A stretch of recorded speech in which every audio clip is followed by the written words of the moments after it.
ఇది మన ప్రపంచం. ఒకప్పుడు వెలుగుతో నిండిపోయిన భూమి ఇప్పుడు చీకటి నీడలో కూరుకుపోయింది. ఆకాశం చీలిపోతుంది, సముద్రాలు గర్జిస్తున్నాయి, మానవుల ఆశలు కూలిపోతున్నాయి. పురాతన భవిష్యవాణి చెప్తుంది, చీకటి గరిష్టానికి చేరినప్పుడు ఒక అవతారం మేల్కొంటాడు. ఆ రాత్రి చంద్రుడు రక్తవర్ణం ధరించాడు. ఒక శిశువు జన్మించాడు. అతని కళ్ళలో అగ్ని, అతని శ్వాసలో శక్తి. అంధకారం కూడా తన రూపాన్ని చూపించింది. నాశనం కోసం ఎదురుచూస్తున్న ఒక మహాశక్తి. కానీ భయం కేవలం నీడ, ధైర్యం ఒక అగ్ని, వెలుగు. చీకటిని తాకినప్పుడు ప్రపంచం శ్వాస ఆపుకుంది. ఒక ఘోర ఢీ, ఒక ప్రకాశ విస్ఫోటనం. మరుసటి క్షణం సూర్యుడు మళ్లీ ఉదయించాడు.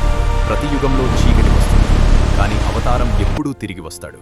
ఇది అంతం కాదు, ఇది ఒక కొత్త యుగం ఆరంభం.